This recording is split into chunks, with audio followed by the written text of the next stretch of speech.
Entrepreneurship, baby cakes. Welcome back to Bad Movies Rule, the worst movie podcast ever created. And today we're flying all the way to Hong Kong to buy some new designer jeans. We're talking about knockoff.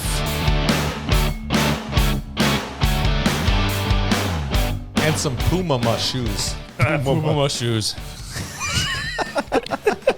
And some awesome Hawaiian shirts. Is Hong Kong actually the capital for knockoffs? Because otherwise they just dragged an entire city through the mud. It was okay back then because it was English territory, so you could do whatever you want. You could do whatever you wanted. Got it. I don't know. Well, Let's ask my wife because she bought a pair of knockoff purses over there. welcome back, guys.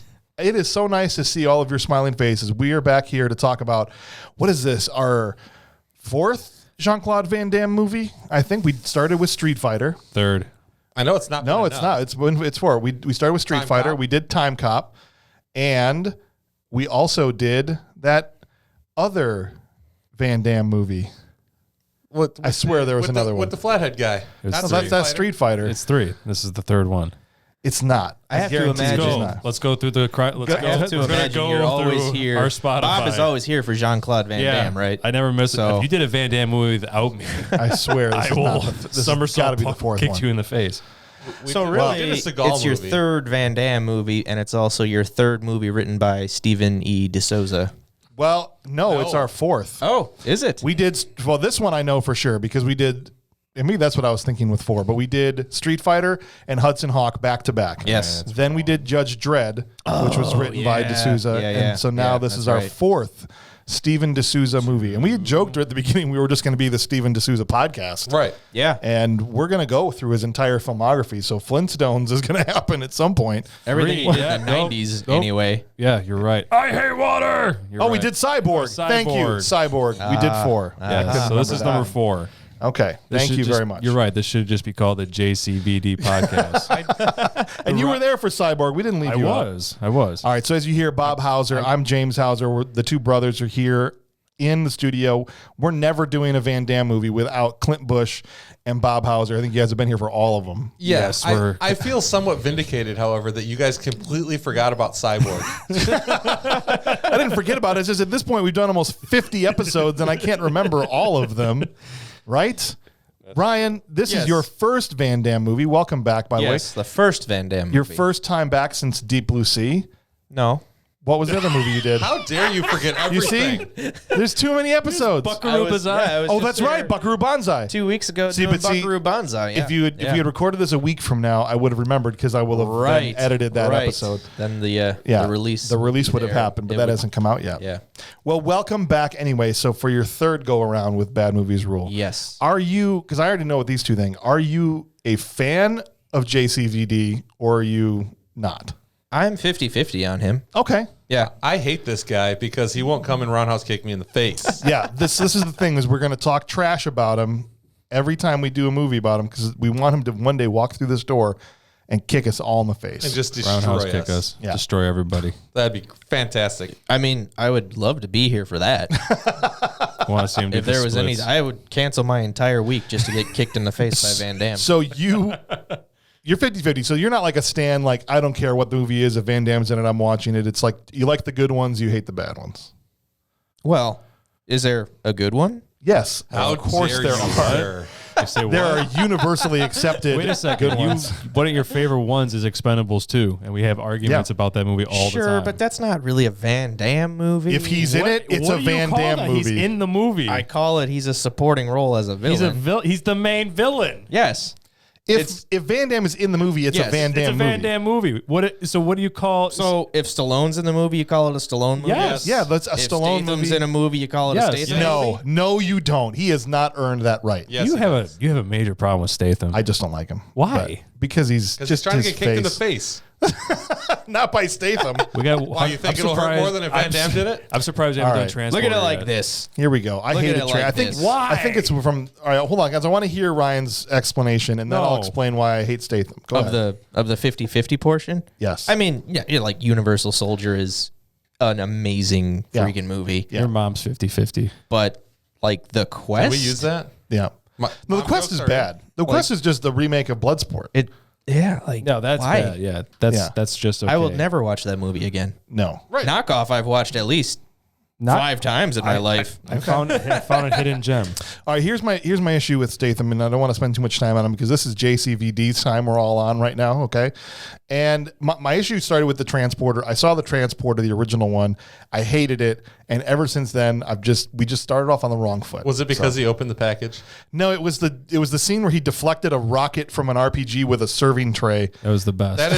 That is completely realistic. But that's not even in the movie. That's not It is in the movie. It's in the extended cut. That's the one I saw. Oh, yeah. It's not in the Whichever. theatrical version. I didn't go. You think I went to the theater to see Transporter? I did. No, I only like things that are awesome. I okay? did because it looked awesome. Transporter is wildly awesome. All right. So as you can already tell, it's Clint, Ryan, and Bob in the studio today. And as I said, I'm James, and we're bringing you through to Knockoff, which was a movie released in 1998 starring Jean-Claude Van Damme and Rob Schneider. Rob Schneider is in Knockoff with JCVD.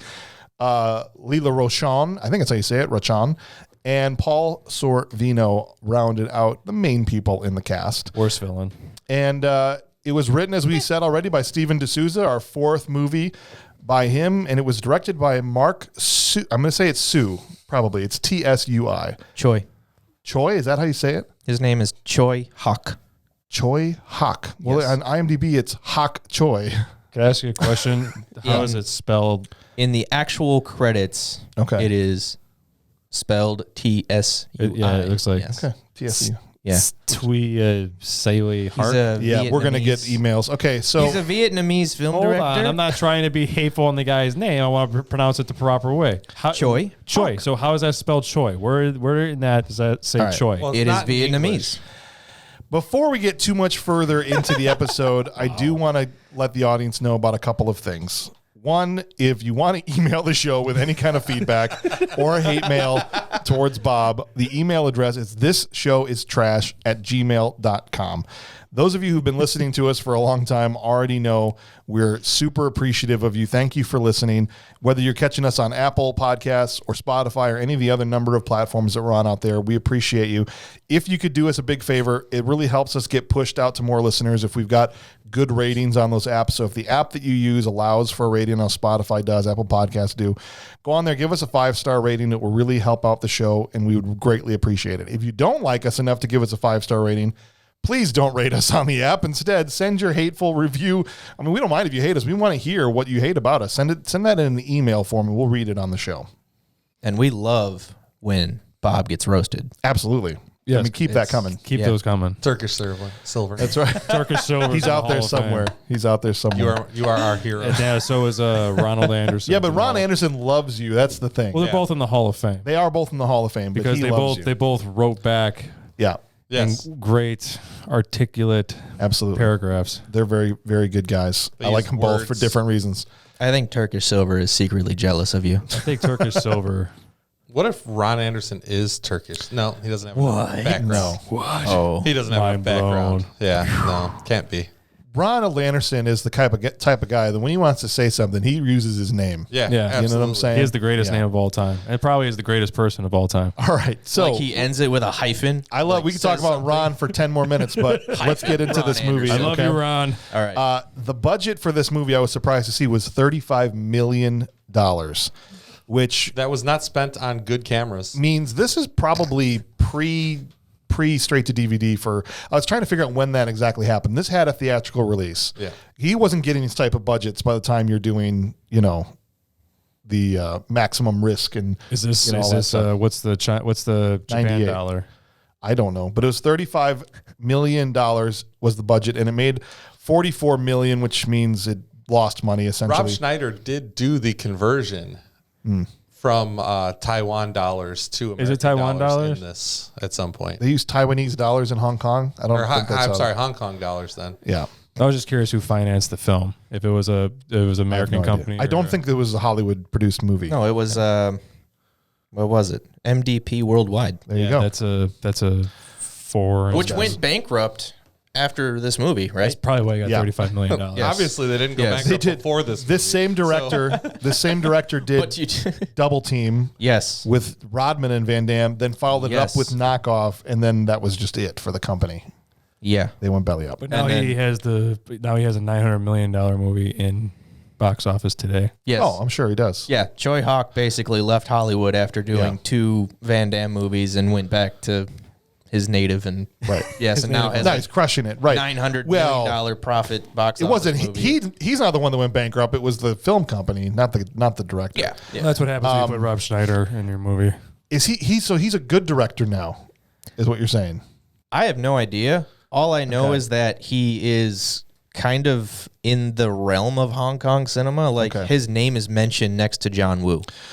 Well, that means he got a whole lot better after 1998. We'll get into all that. Right now, it currently sits at a 4.9 on IMDb and 8% on Rotten Tomatoes with only a 25% audience score. It's only 1 in 4 people That's review bombing. said. Review bombing Yeah. on 8%. Knockoff. Yes. Okay. I think that the 8% is way more telling than review those bombing. zeros. Yeah. Yeah, that means Yeah, that means people have actually reviewed and it's bad. If you Yes. looked, it's only 2 of the top critics actually gave I don't look at that. I look movie. at Google users. positive. Google users. What a barometer for taste that those guys are. Pretty what's a cinema score? Cinema score is pretty accurate. Yeah. What's that? Yeah, A well, 1? I'll tell you right now. Hold on, It's a hold on. 1. No, the cinema score for Knockoff is like a D. Oh, It's Google like a D users plus. 77% like this movie, and I'm going to add to that 77%. Boom. You're gonna like That's it like asking. Yeah, but you just went up to 85% from Hold on. 77 with one Hold on. user Knockoff cinema score. Right.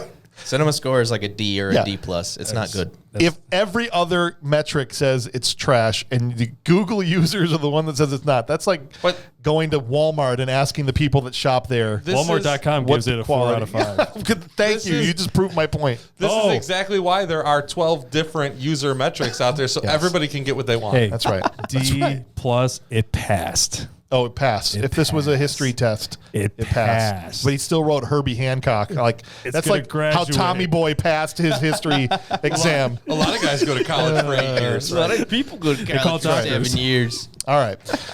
So I want to hear your overall impressions of this film, and I want to start with you, Bob, because you have seen this movie. This isn't your first time. In fact, when you just pulled out this DVD, Yes. there was a receipt inside. Yes, there's a receipt inside for you watching whatever. From where? From what store? So, for those of you who were not born in the 90s, we used to have the store that survived up until 2008 called Yeah. Circuit City. He has a damn Circuit City receipt right here in person in the studio. Paper. It's- You see paper? It's paper. still, Circuit City receipt. Circuit City. still in the case. Oh, smells like Smells Circuit like the City. store? Smell it. Oh, yes. it does. Smells like it. it. does smell like Circuit yes. City. It Good smells old like Circuit tears. City. I loved Circuit Look at City. that. Look at the vintage Yeah. Circuit City logo right my on the back, gosh. baby. Smells like reasonably priced electronics and way You want to know how much overpriced I paid for cables. that? That's right. You want to know how much I probably paid All for right, this movie? one person at a time. Go ahead. You want to know how much I probably paid for How much? this? Because it's worn off. You can't really tell. I'm guessing at least 15 to 20 bucks. Oh no, it says right here What does it because say? you can see it. $13.99. $13.99. You paid $14 for knockoff. Yes, I did. Wow. All right. And I got But it's knocked the off my real thing. But those were like $2006, so they're bigger. $2,007. That's like paying $30 now for something. Oh, this is definitely a $40 movie. All right. So just let's get to the actual movie itself. What's your overall impression of knockoff? WTF? Okay, that can But- sum up the whole thing. But I did. I was talking to Bevan, and I did really showcase how much I enjoyed the stunts and the fights Yeah. and the gunplay. How did you do that? How did I do what? How did you showcase? Did you act it out for him? No, I didn't act it out for him. I So didn't you have showcased it. So Sorry, I apologize. I was just talking. I was talking up. Okay, you talked it up. How good the action choreography and the. I did the opposite to James last night in a text message. that poor guy. You know, you just did. You just sent him to go watch knockoff. I did, And- because he was very upset. He watched Buckaroo Banzai, or what was that Bonanza? called? Bonanza. Yes. Yeah. Yeah, that's exactly. Yeah, I'll just go with We're that. going to go with Buckaroo Yeah. Bonanza. Bonanza. Don't correct him. This show is trash at gmail.com. So hold on. he said he watched Buckaroo Banzai and was mad about it. Yes. Yes, Bevan was just up Bevan here. was not happy that he had to He watch was that movie. very upset that he watched Buckaroo Banzai. So I saved him by sending him to knock off. You saved him, or you made it worse. No, he's about to get knocked off his I couch with hope he greatness. accidentally rents Knocked Up or something good. That's what I hope too. Ryan, was this the first time you ever saw it? No. No, you said I think a minute ago Yeah, 5 no. times. Or so. So what's your overall impression? So this is the first time that I've watched it in a while. Okay. Like I said, probably seen it about 5 times in my life. Actually, when Bob and I first started hanging out, we bonded over this DVD because I saw it and I was like, who honestly owns this movie on DVD? Like watching it fine, but owning it. Right. Like who like they actually released this movie on DVD was my first thought. Right. They You didn't know. just burn the film afterwards. You should Yeah. see my Dolph Lundgren collection. You have quite a large Dolph Lundgren collection. I do. So Not all just DVD. you bonded over, but did you like it? I mean, to watch something 5 times, I assumed you liked it. Yes, I do like it. It's a horrible guilty pleasure. Okay. That's That's what this show's all about, man. No, it's like a Don't be ashamed. you know, like people know they probably just shouldn't use heroin, but they do anyway. This show is trash at gmail.com. This episode brought to you by heroin, That's right. And cocaine and pre-workout, baby. the letter H. If ever there was a movie addled with this. This movie was made. It was with this one. Cocaine and pre-workout. Yes. All right, Clint, I know this is your first time watching it. I had not seen this one before. I'm excited for Clint's. Here's the deal. This is a movie that I would absolutely watch again Yes. with Yeah. somebody. With someone. My metric is I would never watch this by myself ever again. Yeah. There's no reason. you lose? This Fair. movie is more fun with somebody than it is watching it. It is absolutely fun to watch because it is something that is make funnable. Oh, 100%. Make funable. But That's what it is. here's the thing. Make I'm, funnable. I'm not even sure that I watched the movie. Okay? It was the weirdest experience. I felt like the whole thing was like some kind of fever dream after like too much Mountain Dew and hot Cheetos or something. Like I literally woke up the next morning. I'm like, did I actually watch this movie? Oh yeah. I didn't know if that was some of it because we had a whole bunch of hot chocolate left over yesterday from the hot chocolate walk. So I brought it home and I drank it all. So I didn't know if I was just crashing off of this stuff or what. That's what I'm saying. But yeah, this movie was absolutely wrecked. It felt like I dreamed it, right? Like there might be a movie in there somewhere. What's the director's name? Hawk? Hawk. Choi. Well, I'm Choi. So I'm just going to use one word for this episode. What am I calling him? Hawk. Choi? Hawk? Hark? What is it? I don't know. I just go with Choi. All right, Choi. We're going to talk with Choi. Choi. Okay. All right, So let's talk with Choi. was too busy getting in the way of almost every shot. This is what I felt about the movie, right? Like every turn, he was like, look at me, as a director in the way that he was staging and shooting things, totally getting in the way of the film. Right? Like he wanted so hard to be John Woo. Yeah, look all this cool stuff I can do. Yeah. And usually you Yeah. don't want to notice the director too much. I mean, Right. But it was just like, man, you just went way too hard. Was this your first time, James? It's the first time that I remember. I'm sure at some point long ago, I caught Knockoff I or feel part that- of it, or like when I Bob said, was watching it. I feel But the same way that I had to have Yeah. watched this being a JCVD, but I have zero actual waking memory of this movie. I mean, Right. so this was like the end of the summer. Came out in '98. Yeah. and this was one We of the were really last. busy then. we were. Yeah, Yeah. yeah. I mean, Saving Private Ryan had just come out. There was that, Right. I was probably too busy weeping in the theater watching Saving Private Ryan. and then they were like, "Hey, but Knockoff just came out." Right, but you know what didn't happen in Saving Private Ryan? Like during a random action sequence, Spielberg wasn't like, "Look, I can make everybody blurry." Doesn't this make the scene so much better? No, you see how that didn't happen? Yes. Yeah, because Yes. talent. Did you watch it on Amazon Prime? I did. Yes. So the Prime version is extremely bandwidth gouged, which is actually why I borrowed Mr. Bob It Hauser's actually DVD worked here. good on my low-tech television. You have Yeah. the same TV I do. No, I have. No, I it was watched- definitely standard def. I watched yeah. it on my. Yeah. Like 10-year-old. when you said you had fever dreams of this, and it's like that makes sense because the quality of the picture I saw Yeah. was no better than my recollection of a dream I've ever had. What I was saying is, like, I watched it on that 2008 television, set, Oh, which I actually had a better. it Which actually- you bought the day after when Circuit City was going out of business. I did probably. There was no way. Here's the thing, Ryan. Whether Yes. it was bandwidth gouged and not the full, representation of Choi's vision, Yeah. I was not going to Yeah. buy the movie. So Yeah. that's what I was going to watch. I mean, I can agree with you on that. But Yeah. at the same time, I think TriStar should get into the 4K UHD business and do a native 4K version of Knockoff. Oh yeah, let's pour some more money into Knockoff. Yes. Well, that's been a great investment. It for made them. it to You know, I mean, Paramount just re-released Escape from LA on 4K UHD. That's Did a it really? fantastic cinematic.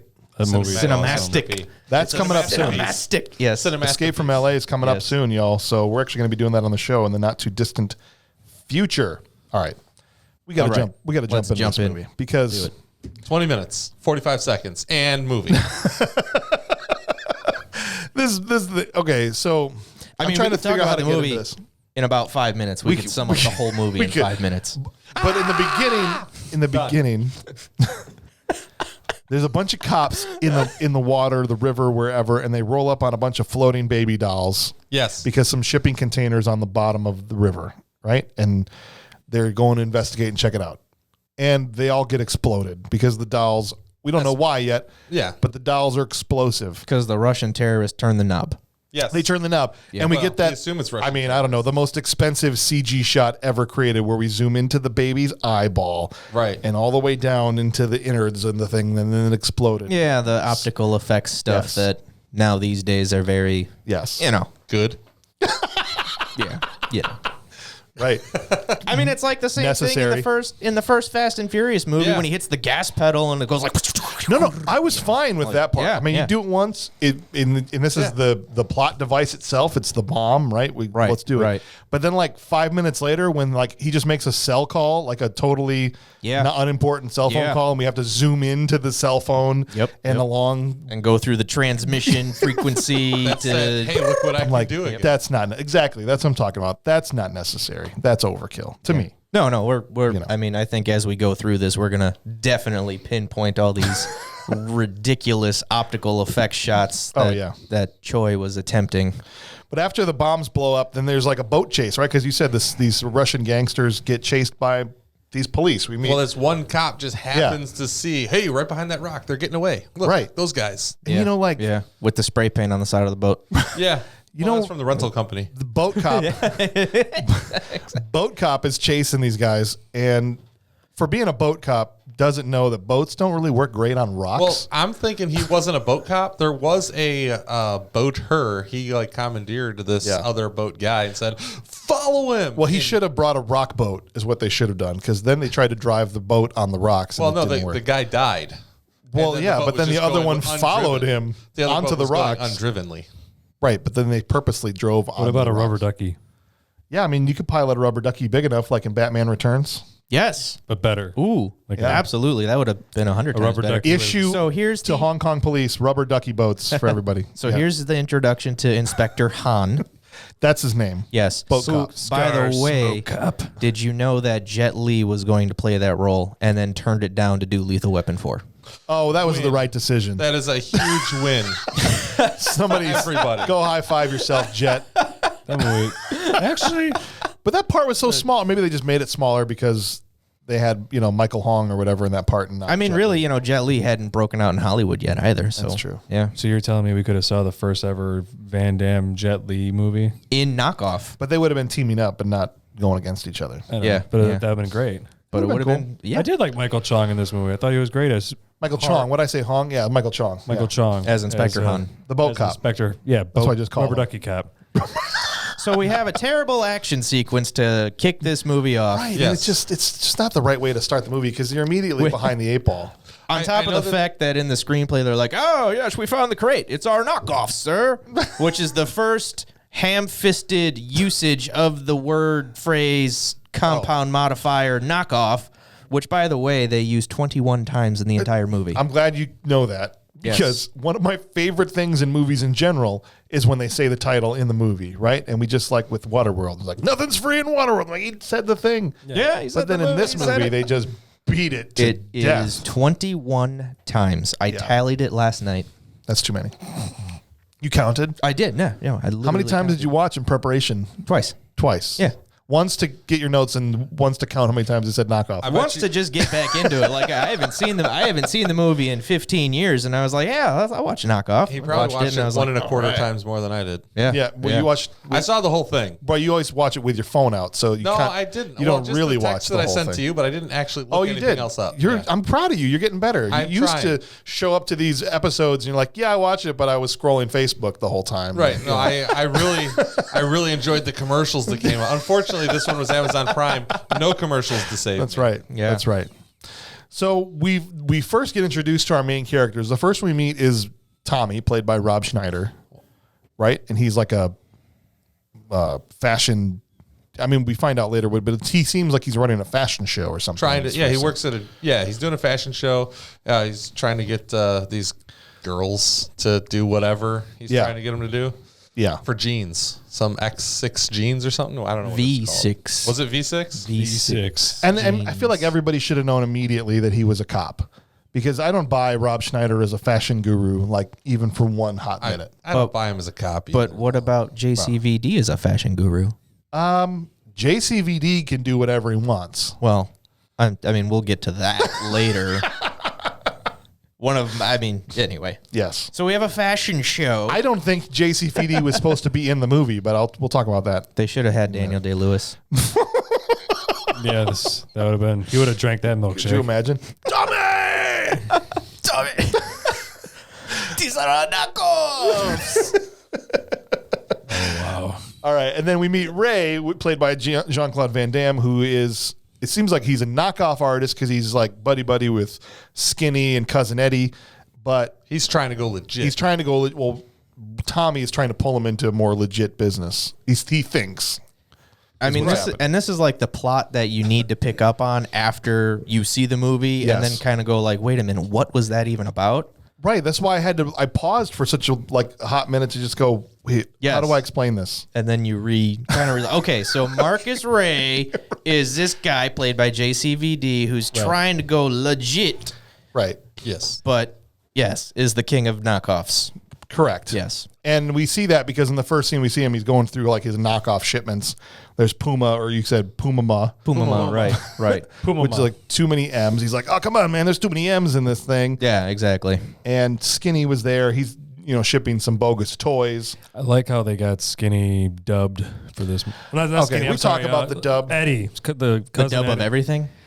The dub is awful. The ADR. One of the worst ADR movies of all time. Do you hear the way people talk? Yeah. Yeah. It was so obviously re-recorded. Yeah. No, I thought it was completely natural. Even my wife sitting there next to me, and at one point, I think this was during the interrogation scene, we'll get to in a minute, she just shouts out, just talk.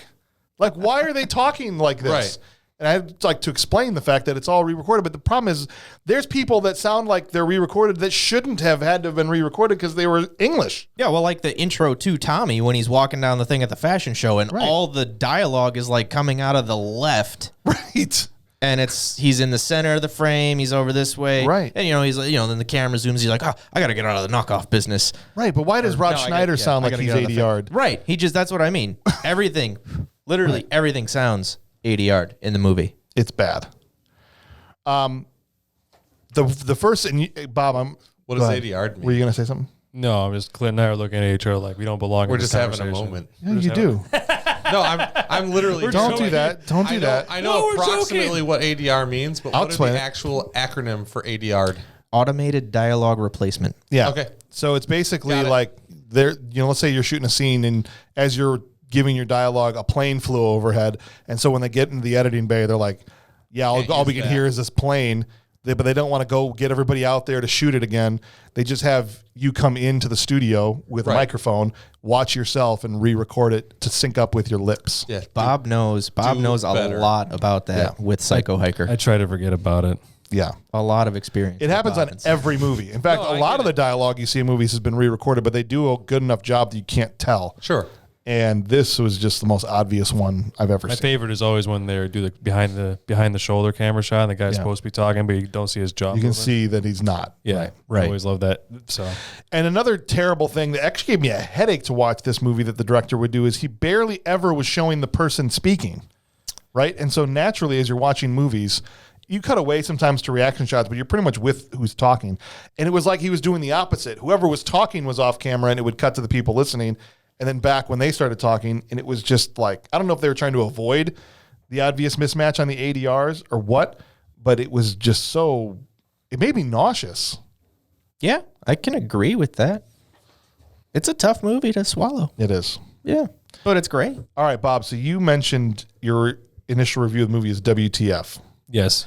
The first WTF moment of this movie is this out of nowhere rickshaw race. Dude, Yes. that was the best part of the movie. Yes. The best part of the whole movie. Oh, yeah. The out of nowhere what's it called again? Rickshaw. A rickshaw Yeah. race Yeah. into a van versus rickshaw cart into a supermarket. Right, but they're just like, hey, here's our characters. What's up? Hey, guess what? Rickshaw race. rickshaw Right. race. He's got the fix in. This guy's still this. Oh my god. It was the left field thing to basically like when Skinny's, Yeah. hitting at Marcus, like, you would have got your legs broken, except I placed a bet on you. That's right. And it's like, okay, What? and then we have the race today. But like, smash cut to the Yeah. race, like immediately. Oh, the smash Absolutely. cuts in this movie, Yes. too. Yeah. I love smash cuts.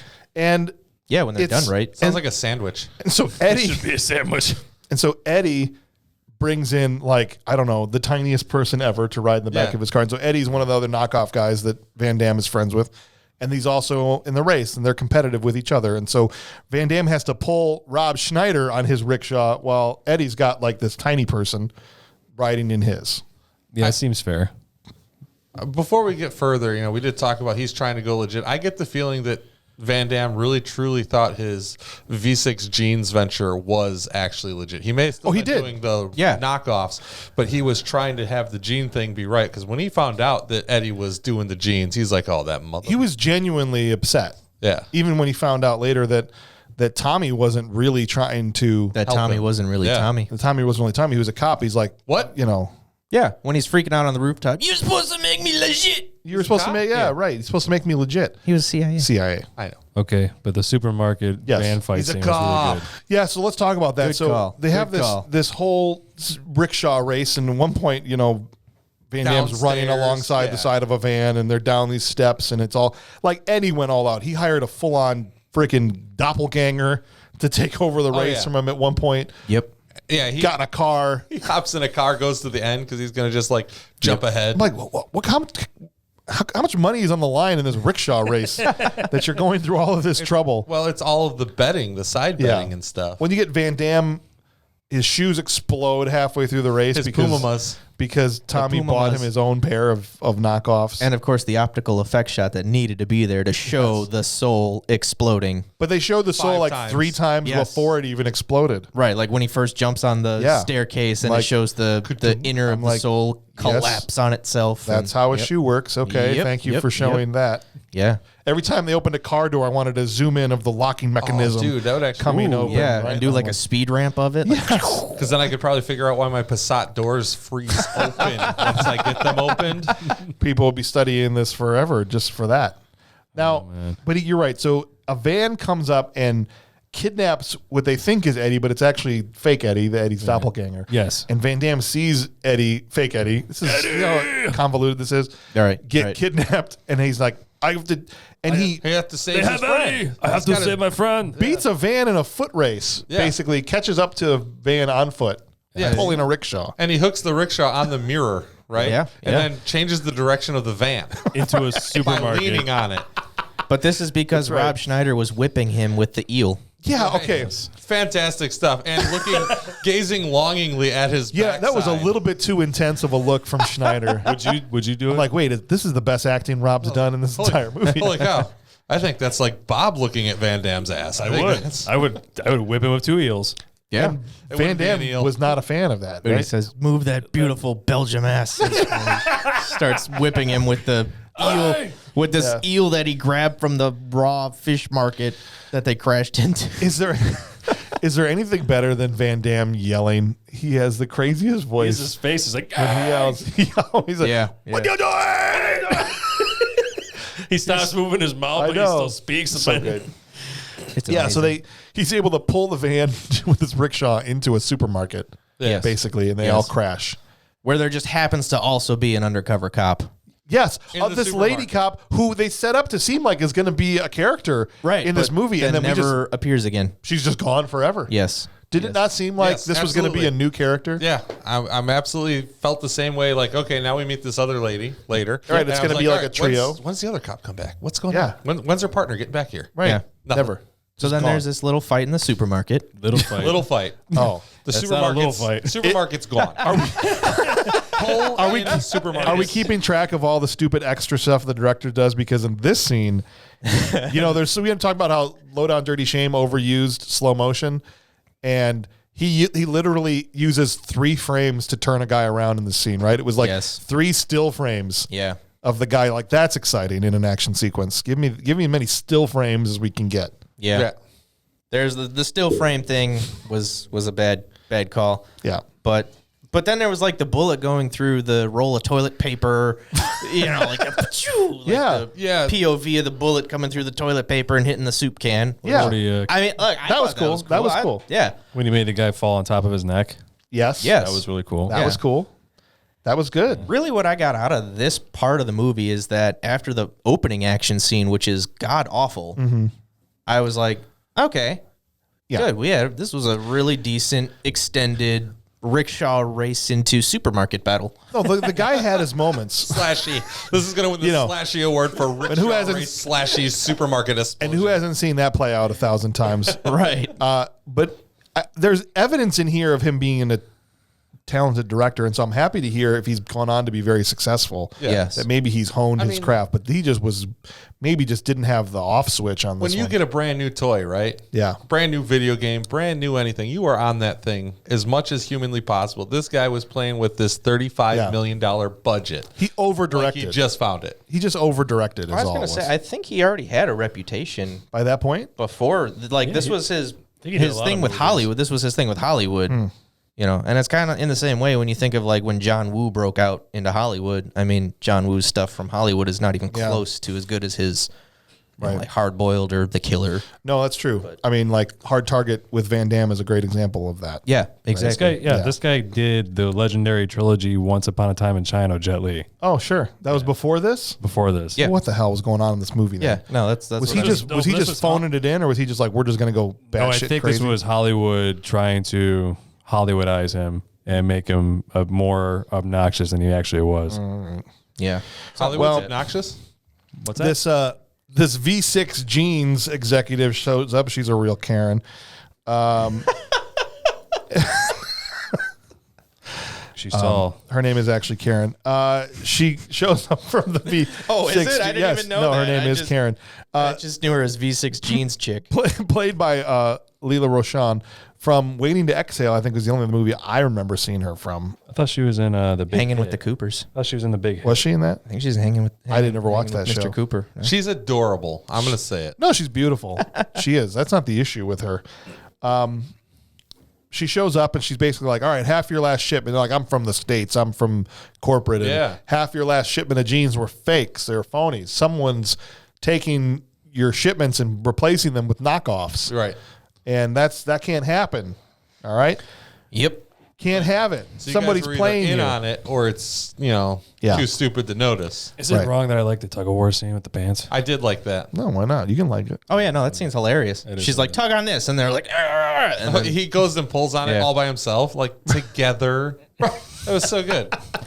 Can we preface that this scene is also after the fact that Van Damme just killed at least 4 people? Oh, and they're then- interrogated for 5 minutes. Yeah, and they're like, well, and by the way, Don't leave the jurisdiction. yeah, don't leave the jurisdiction. And it's like, wait, he just like killed 4 people in the No, supermarket. we're going to release you on your own reconnaissance. Yeah. No, hold on. Let me do it the way it was.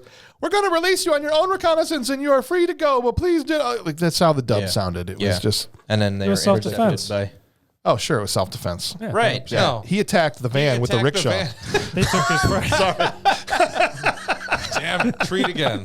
But they took his Well, friend. he also finds out that it's not the real Eddie, and he's just like, "Oh, there's a god." Like, well, no, this other right. dude, the Still got doppelganger, shot in the still got face. murdered. But But like, who cares? There's It's still okay. people who It's want not to Eddie. kill Eddie. It's actually Eddie's fault that guy got murdered. right, and he Why would you seemed take like that job though? Because I don't think you think Because you're the going to get fix is kidnapped in. and shot. The doppelganger? Why would he take that job? Yeah. Money. Because he was a gambler in debt to Skinny. Oh, That's there you a go. little brief clip of dialogue that is There you go. said at some point. You've seen this So- movie too many times. How many times have you seen Speaking of a director being extra, when we get Seen or watched? when Karen shows up as the V6 Jeans executive, the director was really excited to show off for Leela Rashan, I think, because it's like Yeah. close up on her eyes while she's delivering dialogue. Oh, God, the close-up on the eyes while she's talking. Yes. So annoying. And then here's the thing that drove me the most crazy. When she stands up and they shoot her like she's 18 feet tall, right? We have that POV The shot forced perspective. where the boys are looking up like Andre the Giant just stood up in front of them. And I'm like, I'm pretty sure she's the same height or shorter than you are. I don't Probably. remember, right? But that just takes me right out of it. It's absurd. It's absurd. It's hot.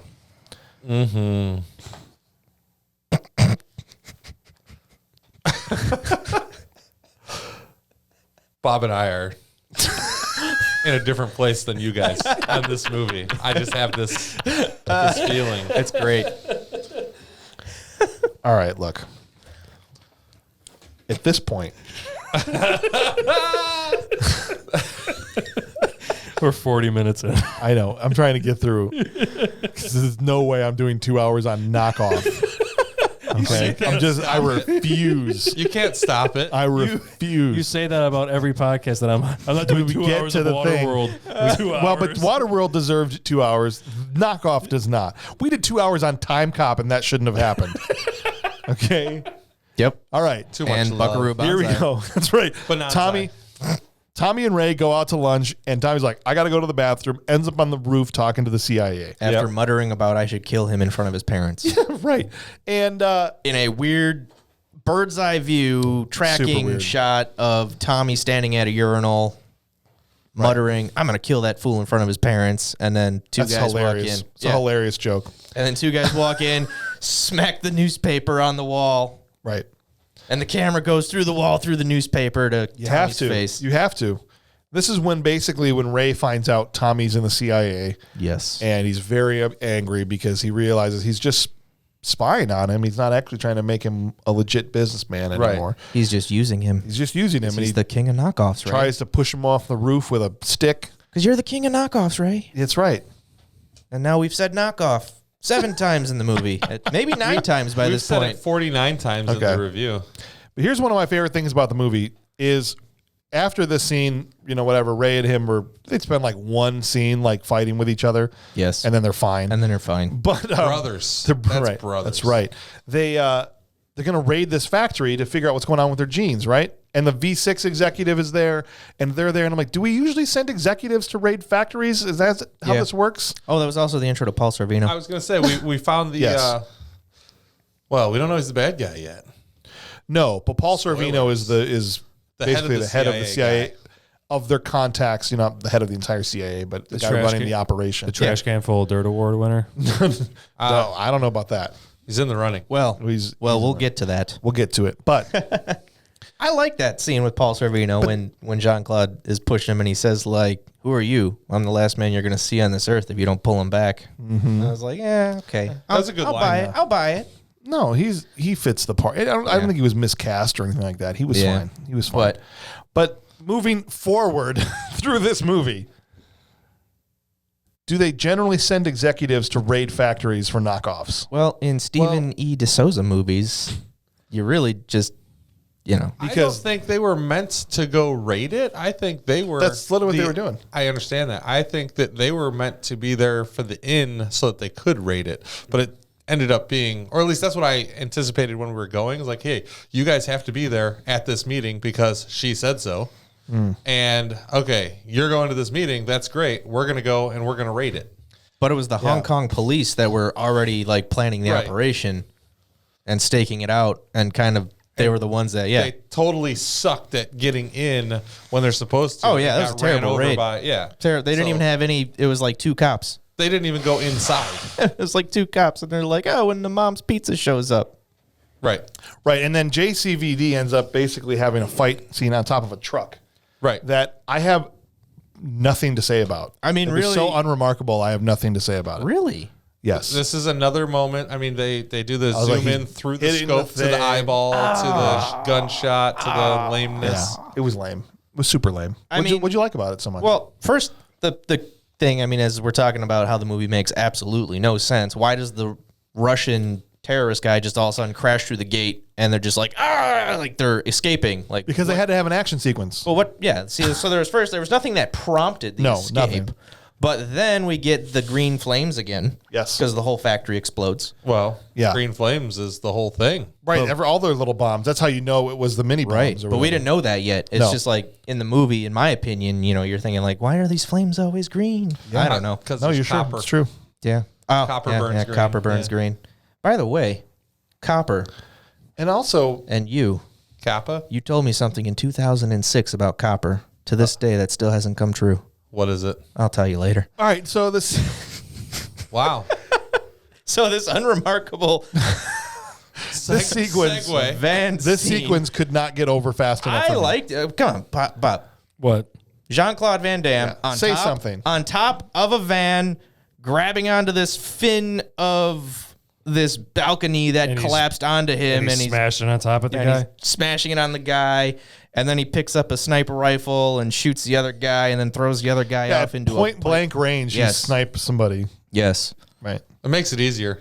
because he is a fashion designer, so he knows how to pick up weapons and use them. If you look at somebody from 4 feet away through a scope on a sniper rifle, Did he you're look not at going him to through a see scope, anything. though? Yeah. He scoped it. Oh no, yeah, because they did an optical shot of like the camera going in and out of the scope. Yeah. Hey, I thought I enjoyed it. Yeah, I think I said earlier, I think all the action sequences were fun and cool and innovative. Whether they made sense or not is up to And I think the that's- viewer itself. And I think that's what the thing is. Yeah, I mean, there's no plot. The plot doesn't make sense, like James and Ryan have been discussing, along with Clint. And yeah, the action scenes are pretty cool. You literally, this whole movie segues into, wow, that was a really well done action sequence. But what the hell is happening with the other half of this movie? Right. It doesn't make any sense. And So- I don't think Jean-Claude Van Damme was supposed to be in this movie. No, I think he was miscast. I think it Yeah. was meant for something like this. Would have been a perfect Jason Statham movie. Yeah, I mean, he could have Somebody done it. without fighting abilities. We'll get to who I or a think, but Jack yeah. Black movie. Jack So- Black would have been so you have awesome. Kung Fu speculation, great. Panda. Why is CIA's like base inside the giant Buddha at the top of a million stairs? Where would you Why put does- your why do- CIA base? Why do CIA agents wear bulletproof vests in military bases? That's another great question that I don't know the answer to. the 18. There's no way. There's no I way. know exactly that movie. Chunky Boy Harry is making it all the way up those steps. But that was the joke. I love that scene just for that one joke that those two were trying to get up to see him. Right. Just But like- Paul Sorvino's character Harry is not making it up those steps. No. Maybe he's- the he's CIA next to has an elevator. Helicopter. There's a secret elevator to There's the a- Buddha. How did Yes, he? a How did secret CIA elevator to the Buddha. I'm jumping ahead. I was about to jump ahead here. I apologize. It's fine. But Ray comes in with this nano bomb, right? That they got when he had the scuffle on the truck, okay? You got to admit, the nanobomb, The battery. stuffed in clothes and merchandise and shipped all over the world, is a cool bad guy thing. to Oh, do. the plot, that particular Yeah. plot point is absolutely awesome. Like, yeah, you don't know Yes. if your That- jeans could be a yes. bomb. I Yeah. checked- Could you imagine? I checked all of being mine in last the. night. They should have done it. They should have done it. A smash. I knew those little jean nipples were like meant for something, and people can hide bombs in it. You know, I'm talking about the little buttons that don't Rivets. Yeah. button with the, the rivets. rivets. Yes. The rivets. No, that they're don't do it, jean yeah. nipples. Yes. Yeah. I'm sorry, the Gene Nipples. Yeah. This episode brought to you by Gene Nipples. Gene nipples. Somebody has to make those. That's gonna Somebody be somebody's cashes a name. paycheck to I make guarantee jean, that's jean somebody's nipples. name. Gene Nipples. Well, he comes in with the nano bomb, and what's funny, it was hilarious to me, is then they cut to a CG rendering of the nano bomb, but they still had also a CG hand holding the Yeah. nano bomb. This is true. That did happen. Really? Yeah. What's the reason for that? Why did they have to also render JC's hand? Yeah.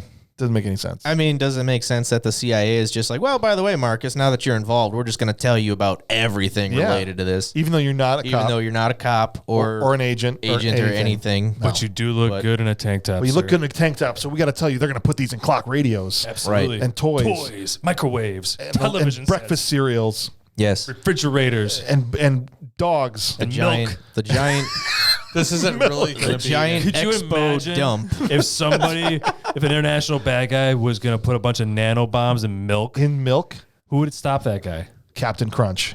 Oh, Captain Crunch. That's the plot. This should have been the plot for the Captain Crunch movie. Captain That would be great. Crunch. That would be All the outstanding. When does Kellogg's. Captain Crunch get his own movie? All the Kellogg's heroes. He has the best cereal. That sounds like. Do you know who should direct that movie? Rank the Captain Crunch cereals in order from best to worst. I like the regular old Captain Crunch. Oh, then so I shouldn't have asked you. I knew Hold it. on. I love the Crunch Berries too. It's ridiculous. Peanut butter. The Crunch. peanut butter butter ones. crunch. Number one, peanut butter crunch. For me, it's Oops All Berries, Yeah. and then peanut butter What? crunch. That's an abomination. Berries. It doesn't Get count. out of the room. You don't have I'm peanut not butter getting crunch out at of the the Get out of the Third. room. That's not high I enough. like the regular one a lot. I don't know why. Eat the regular one. I like the regular one. I like the peanut butter. Who even one, but I like remembers the regular Oops one All with Berries? Crunch Berries. Hold on, say that one more time. Regular one. Okay. Regular one with Crunch Berries 2. Peanut butter one third. The all berries. I'm sorry. I mean, it's a subjective You asked thing me because what my this is opinion your was. preference. I will kill you. For me personally, For not agreeing with my opinion. peanut butter crunch is number one. Everything else I tied get for that. last. They're good. The peanut butter or the regular one because they're not big enough to really destroy your mouth hole. Yeah. No, peanut butter crunch will jack your No, mouth. that's because you got too big a spoon. Do you still eat peanut butter crunch? Absolutely. I have a box of it in my house right now. How many times a week? All the time. That's awesome. All the time. Peanut butter crunch, peanut butter puffs. So from this I got to get to this because this is one of my favorite scenes of the movie.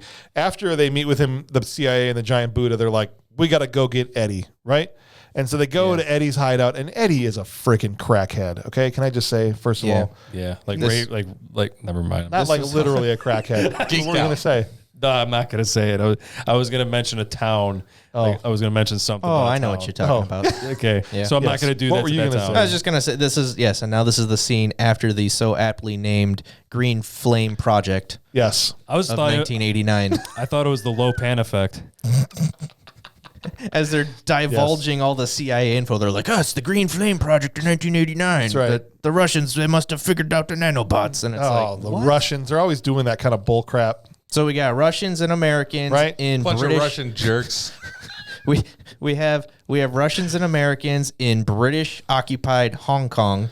Yeah, this whole thing's set against the backdrop of Britain handing over. and it's the Hong Kong. So it's the summer of '97 Yes. during the Hong Kong handover, right. but has nothing to do with Hong Kong Literally or has Britain. nothing to do with either of those things. Yeah. So that was a legitimate thing. I'm sorry, I'm dumbing Yeah, no, myself that here. actually happened. So The Hong Kong handover. Yeah, it was a British 150 colony, and then they years. Yeah, handed yeah. it over. Yeah, in the summer of '97. So one of my favorite things of the whole movie is though Eddie's like, "Oh, I got to show you this thing. Let me open my safe." Yes, And there's a Right. freaking rocket inside. I loved That was fantastic. Not a bomb. Not a bomb that like you open it explodes. The It has rocket to is be- bigger than the safe. And it makes enough It noise. launched him across the street. That is a Yes. Bob Hauser A+ stat. It is. I even, and when I said that, when I watched it the other night, I was like, Bob loves this scene. I did.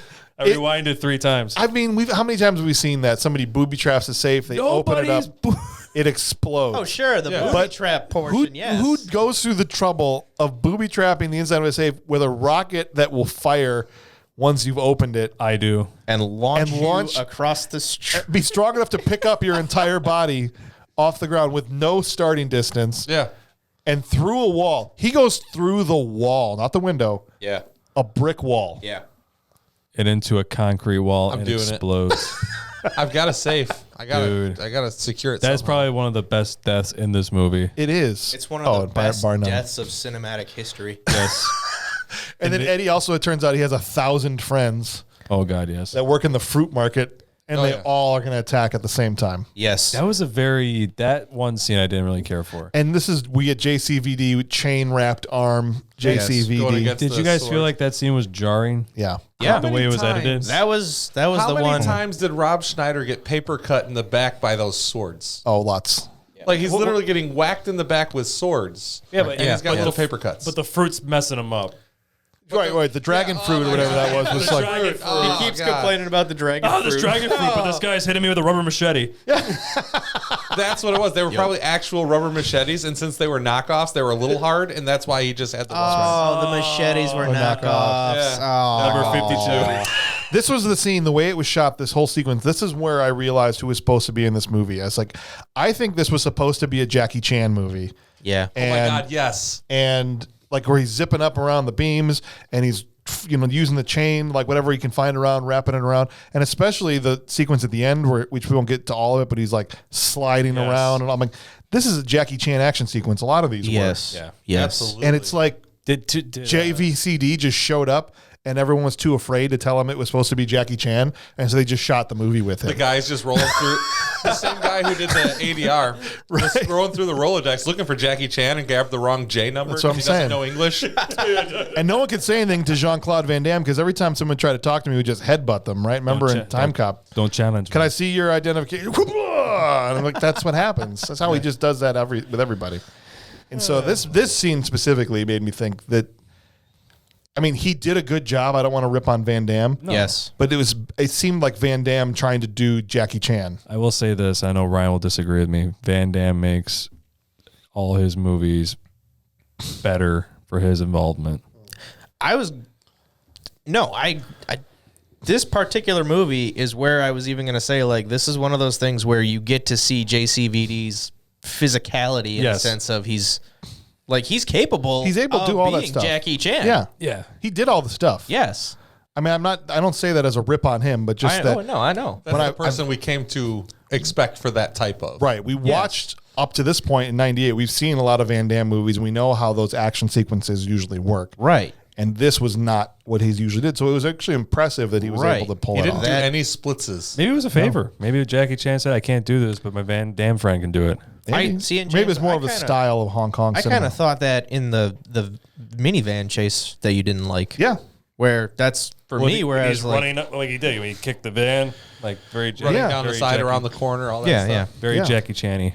Yeah, That's what I'm saying. But I did the scene we're on now with the machetes in this fruit warehouse. This more so for me was more one of the lame action scenes in it the was movie. the lamest one. Of them. No, it wasn't great. It wasn't great. I didn't. Was it the editing? But after this, I think it was I don't know. It's really super- just it's hard to low impact. It was just Yes. low impact. hard to go from a guy getting launched out of a building with a rocket. I think to every now scene just a is going to be just Yeah. boop, Yeah. done. It just didn't feel like there was a lot of stakes. I don't know. The ending action sequence. oh yeah. Well, that's Before we get to the end, Yes. when Eddie gets killed, now if it was go get Eddie, now it's go get Skinny, right? Yeah. This was the next thing, and The parking Yeah. lot scene. Yes. the parking garage scene. How does that guy not drop dead of a heart attack? Well, the thing that struck me about this scene is I remember laughing, going, the director realized it had been like 4 scenes since he did something terrible, and he's like, wait, they've been able to see the actors this whole time, and that's not cool. So why not make everybody blurry in this scene so no one can see anything? Right. I mean, that's literally everyone Maybe- had like 4 of themselves. Maybe they were out of money and they couldn't afford the actors anymore, so they just blurred people that look kind of like It was weird. They're like, it was almost used like knockoffs. It was like they used knockoffs. They use knockoff actors. it was like drunk vision, right? You would see like Yeah. you'd move your hand and you'd see 4 more Well, it's just trailing like- behind it. When you do an action sequence in a warehouse, what do you need to throw people into? cardboard Empty boxes. boxes. Cardboard boxes, empty cardboard boxes. Right, but not in the parking garage. No, you don't It have- was like this weird scene where they're running and then he's like scuttling around this like pillar in the middle, and you literally, I was getting sick again. Like, you can't see what's happening, you can't tell what's happening. All of a sudden, he's got Skinny pinned in the car. Right, because he's and the trailing effect of the Right, like the hand and Right. I know what you mean. yeah. I mean, while this is all going on, Karen shows back up at the office to like try and help take care of Tommy, Right. Like waving her boobs in his face. Oh yeah, Like I thought this crazy. was going to be great. Wait, a great minute. disappointment. Oh no, Yeah. we didn't get to that point yet. Not yet. Not But yet. and she's like trying to like, they're doing gratuitous about it when she's trying to apply a bandage to his back, but Around from the him. front. Yeah, Yeah, Right. and then like his like blood people gets on do. her right. her blood gets his And blood then gets she's on her just boobs. wiping her cleavage with the blood rag. Yeah, Right. Not really cleaning it, over. just moving Yeah. it around. Yeah, terrible scene. Terrible scene.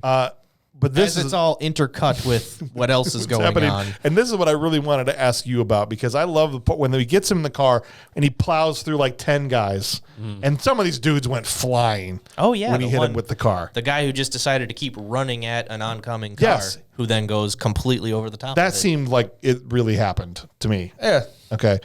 But then they're like, he eyeballs this like platform or this container out the window, and he drives out the window, totally like misses the container and flips the car onto the stunt people are running for the hills. Looks like they almost get crushed to death. Like it was a close call.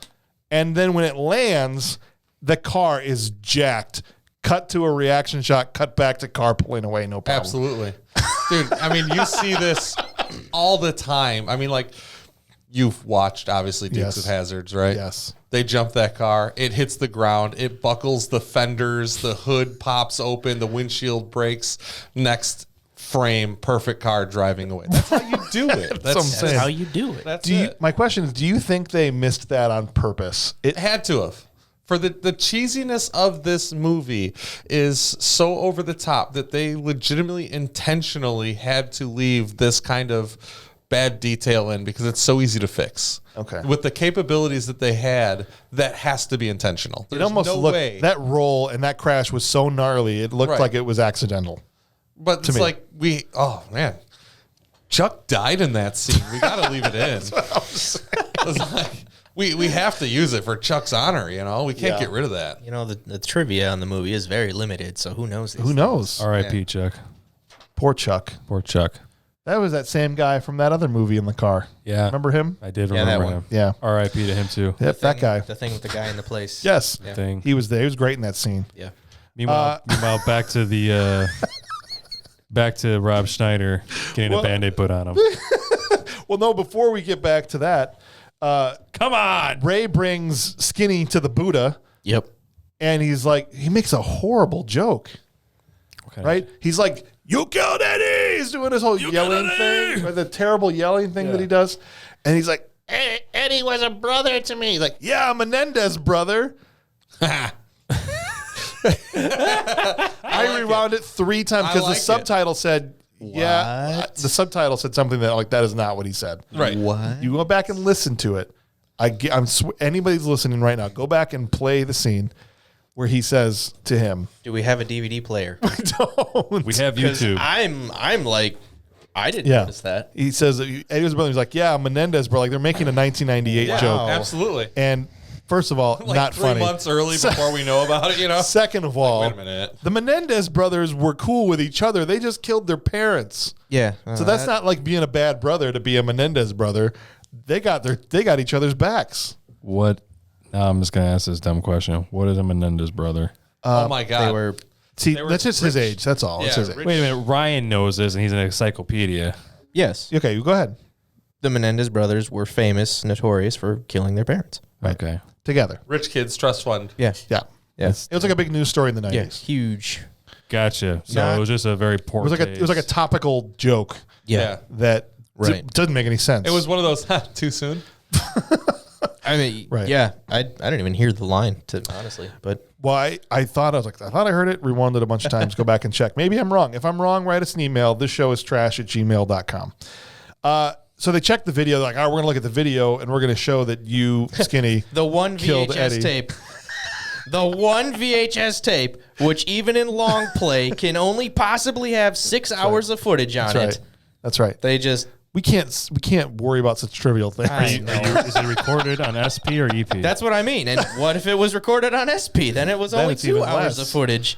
But they're certain that Skinny is going to be on the tape, but instead Karen from V6 Jeans is on the tape. Karen. And he's like, we got to go save Tommy because Tommy's right now getting his face shoved in, or he's getting motorboated by Karen, and he's in a lot of trouble. Yeah. No, he's not. Please save me from the peril. Just Yep. a little bit of peril. That's right. I'm going to go back in there and face the peril. The Monty Python scene. That's right. No, it's too perilous. That's too perilous. No, just a little bit of peril.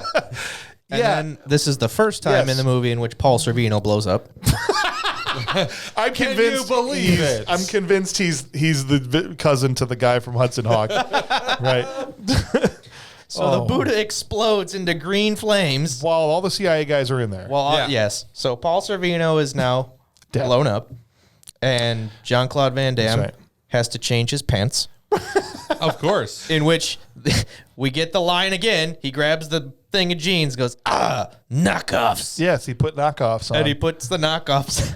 What's funny to me is like we got to save Tommy really quick, but first I got to run down 4,000 steps. and change my pants. You're not getting anywhere quick.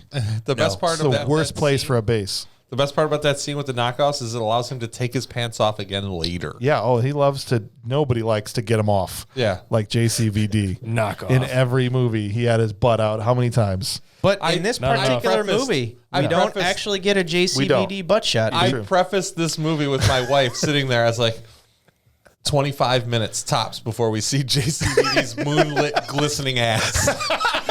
And we got the eel whip. That's right. The closest That's we got. the closest we got. It was right at the right time. In spandex. You're right.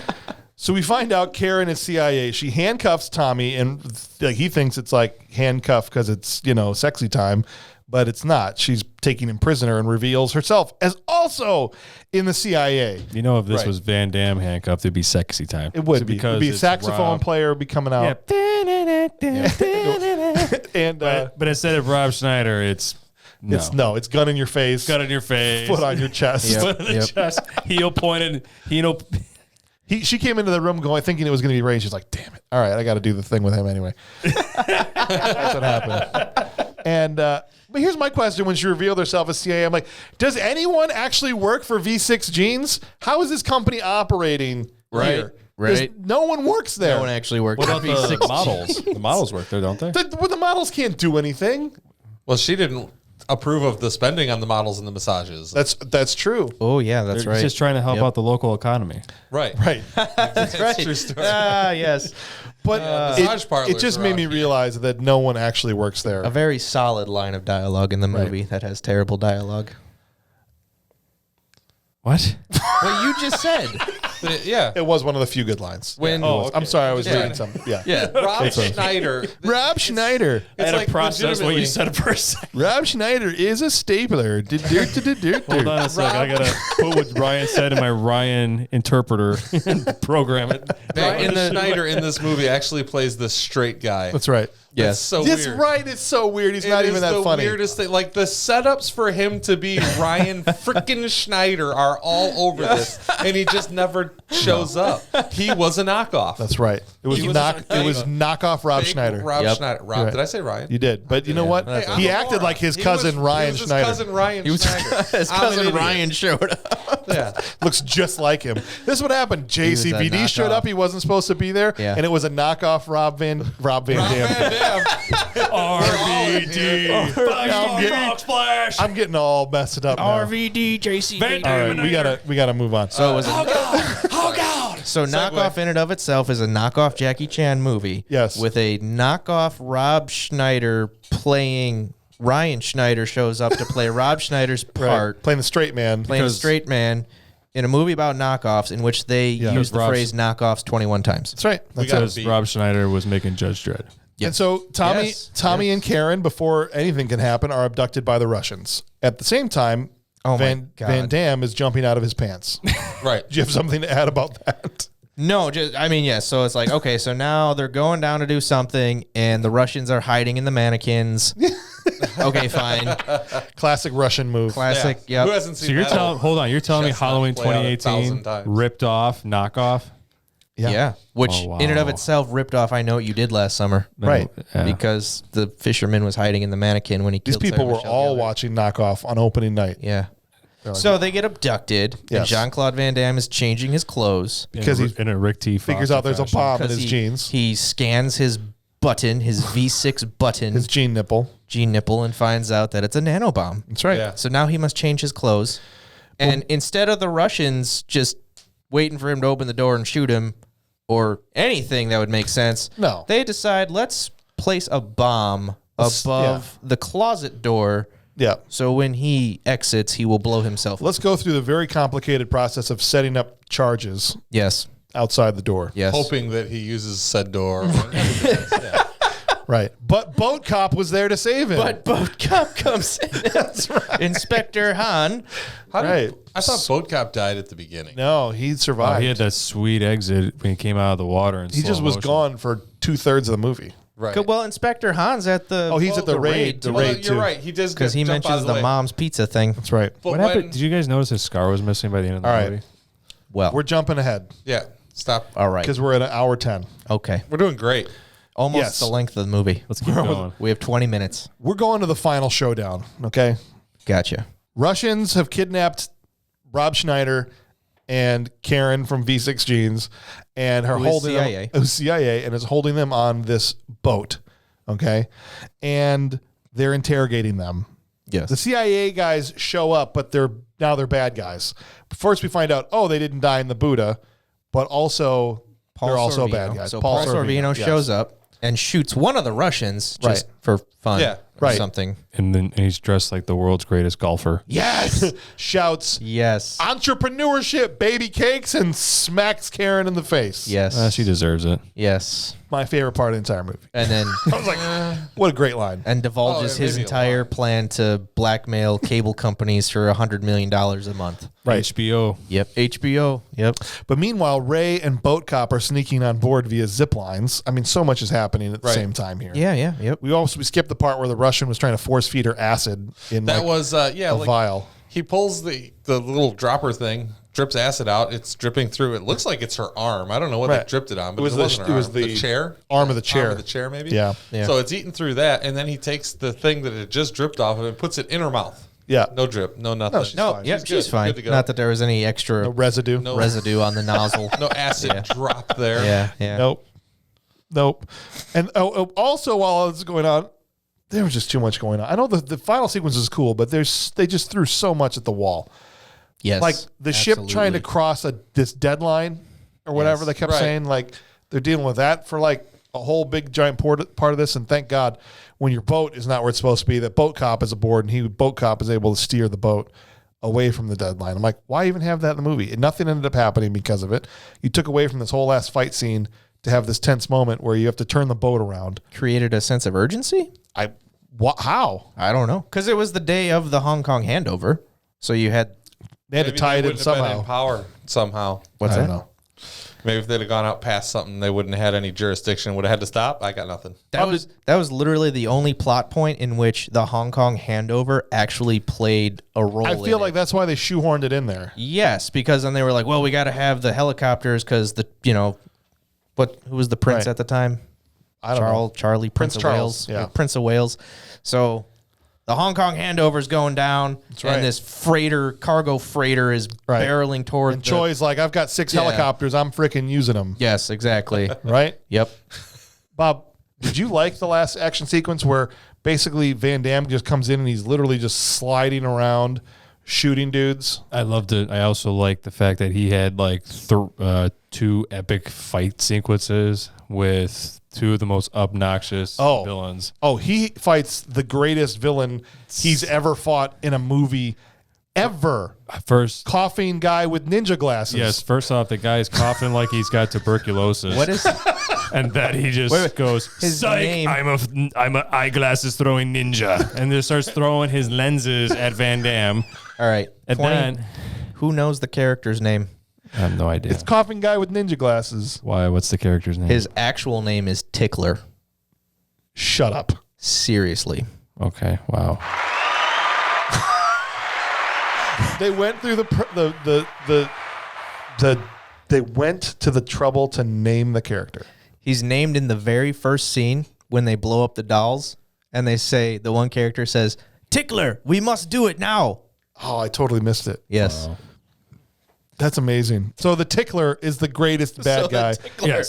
So the Tickler That's a has sentence I just said. wouldn't he? It would- tuberculosis eye ninja. He's got ninja glasses. He's got ninja glasses. He's pulling his lens out. Like he's taking the lens. So now off he his can't glasses, see to fight. And he's just somehow magically knowing where Van Damme is, and he's kicking and blocking. But then Van Damme takes him out with a shipping container. Oh, that was brutal. That was It was awesome. Hangs him upside down, suspends him in the air, and the shipping container just comes undone somehow and just blasts him like a baseball bat hitting a baseball into the wall. How sharp are his glasses, though? Because though he wears them on his face, I don't know. right? But he's able to like slit throats and cut dudes open with them. Maybe he has cheeks of steel. He's just worked up. Kevlar skin. Kevlar skin. And then He is the tickler. He Sounds is like a bad Batman villain. you get this. This is Alfred the tickler has struck again. this villain called Russian Highlights. Yes. You mean the toy axe guy? Yes. The guy had the little toy axe? Yes. So this guy is obviously, if you watch action movies and in the beginning of the movie they try to show you who the villain's going to be. Mm-hmm. And they did really poorly on this guy. The guy with the toy axe. Yeah, I think you saw the toy axe at least one other time in the movie. It was in the beginning of the movie, and then is when he killed everybody in the. It looked like he took an axe from like an action figure and sharpened it and made it real. Yeah. That's how tiny this thing. It looked like something. It looked like a tool from True Value that made no sense. But then he had a good death because it was like he got squashed by a. Oh, Tommy dropped the anchor on him. Yeah, Tommy dropped an anchor on him. And then, apropos of nothing. But the deaths were really cool. No, the deaths were cool. I was like, these are very creative. The deaths were cool. I thought it was great, though, that apropos of nothing, Van Damme just rips his shirt off after that fight. Yes, Wouldn't you? Oh, yeah. No reason is given. You? Right? Dude, if I looked like Van Damme, I wouldn't be wearing a shirt right now. He already changed his clothes, so it's not like he's wearing a bomb shirt, right? And he just rips it off just so he can not have his shirt on for the rest of the movie. Well, it was clearly a knockoff. Well, No, he had already changed his shirt. It changed it into another knockoff. He changed into another knockout out of his own closet. Yeah. It's Hong Kong, the capital of knockoffs. No, it's just, he's like, can I just not have my shirt for the rest of the movie, please? Sitting hot. Well, that's his anti-blonde Russian defense mechanism. Karen starts also sliding all over the place, taking out Russians, even though it's clear she's never held a gun in her life. Right. Like in reality. She's also at the same time trying to get bombs out of her bra. She's got all these bra bombs, that she's trying to scoop out of there. I mean, Nano bombs, that's like bra gun. Yeah, right. Yeah. Like, exactly. Ooh. And then at one point she slides down a tarp to chase Harry's getaway boat. And this is one of my favorite moments is when Boat Cop jumps off of the boat to shoot the guy just so he could shoot him whilst diving through the air because he could have just stood there and shot him. It was like when you're playing football and you jump up to catch it because it looks cooler, even though you could have just stayed on your feet. Wasn't he trying? And caught he was the ball. trying to get somewhere, wasn't he? No, he just literally just leapt. Go watch it. He just leapt off just so he could shoot him while he was jumping. I thought he served a purpose as to maybe not. Maybe not. No. I don't know. John Woo. That's what I mean. Choi. It was like it was like he had an achievement to unlock or something. Right. Like it was Right. Where he's like, you have to get one guy while you're jumping through the air. Exactly. Achievement unlocked. He's in the water like He yes. got the little spinning star. The little spinning star. Yeah. Achievement. Now I can do a $900 million movie. That's right, exactly. Yes. And then Karen, is able to sneak aboard Harry from the CIA's escape boat and basically kills him with her boob bombs. So she throws them up. the nano bombs from her cleavage. You're describing a scene that actually happened in a movie. The nano bombs from her cleavage get thrown aboard Paul Sorvino's boat. Right as he goes to blow up all the bombs. As he is painstakingly taking his time to laugh and crank the dial. Yes.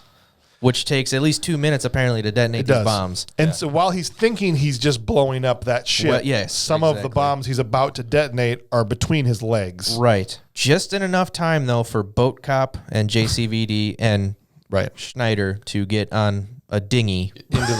They're into the water first. Yeah. Whoever wrote this movie was a dinghy. When JCVD It was the writer of Die Hard. When JCVD pulls her up out of the water, he grabs a handful of he's like, we're just going to help you out up here. Yep. Yeah.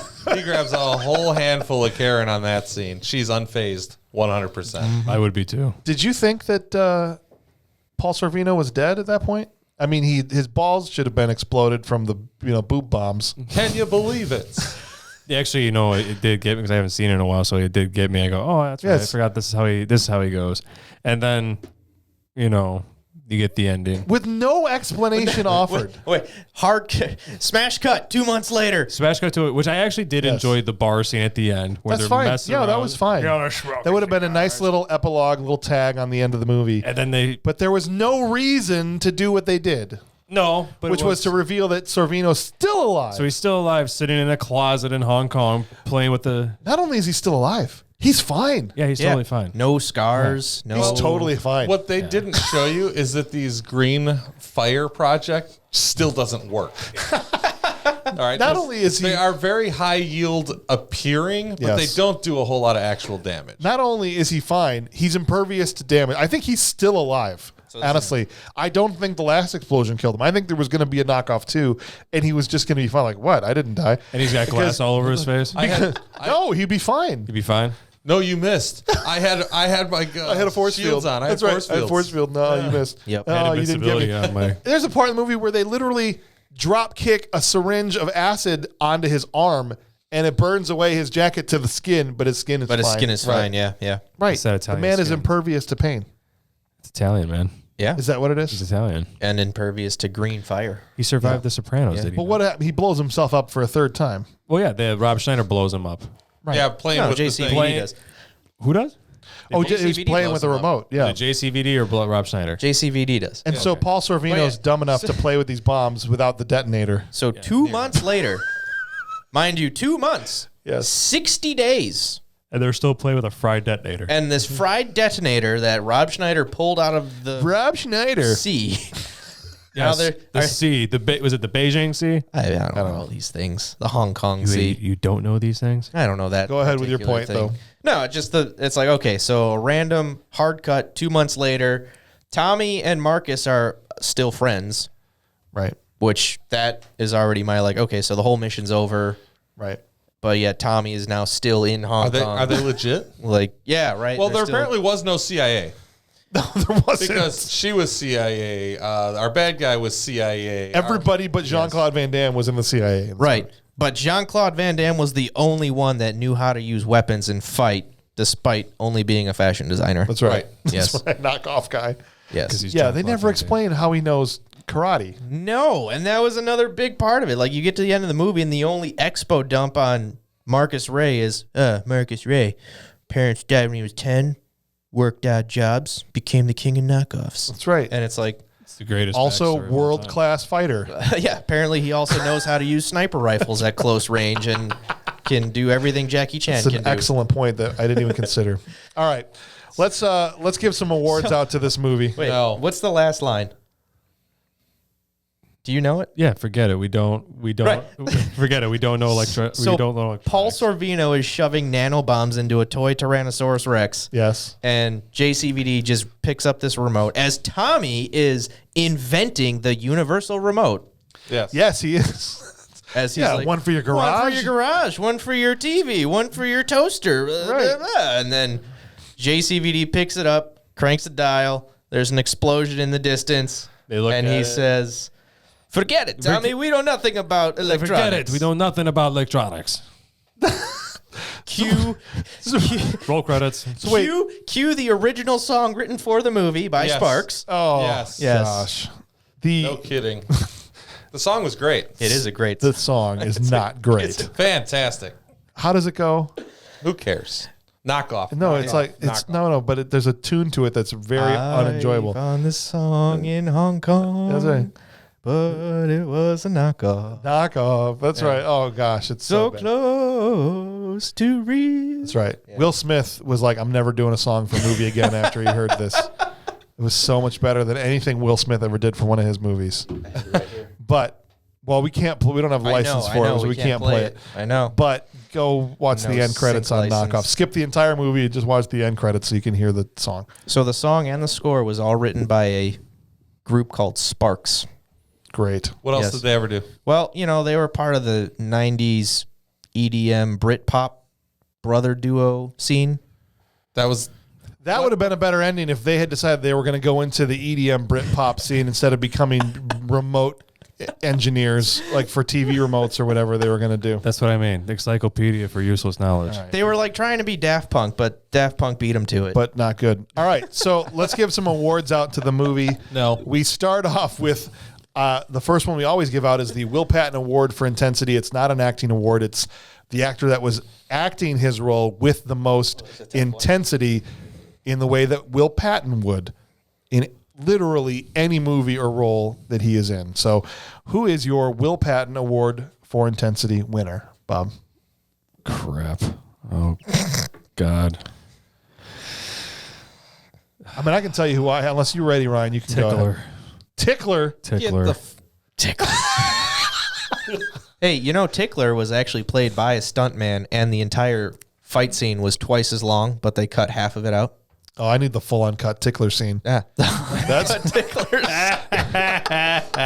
that's a sentence I never thought I'd say on here. We need the uncut Tickler scene. Release the Release the Tickler Release cut. the Tickler release cut. the tickler cut. We need to get a hashtag on Twitter going for this. His name was Michael All right. Miller. Who is your award winner for Will Patton Award?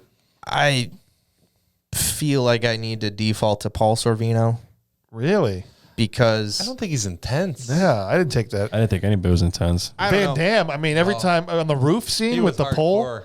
I had Van Damme as mine. I mean, he was screaming more in this movie than Yeah. I feel like he ever did. He was. I also look at the Will Patton Award as like, could I see Will Patton in the role? Oh, well, that's not the purpose of the award. I know it's not the purpose of the award, but that's just my But interpretation. Now of it. that you mention it, Will Patton definitely could have played Ray in this movie. Absolutely. You imagine Will Sure, Patton yeah. in his horseshoe haircut just Yep. sliding around the freaking boat docks. Great. Are you kidding me? It'd be really, what great. the thing is, he's probably more. That's right. You better want to stop shooting your bullets at me.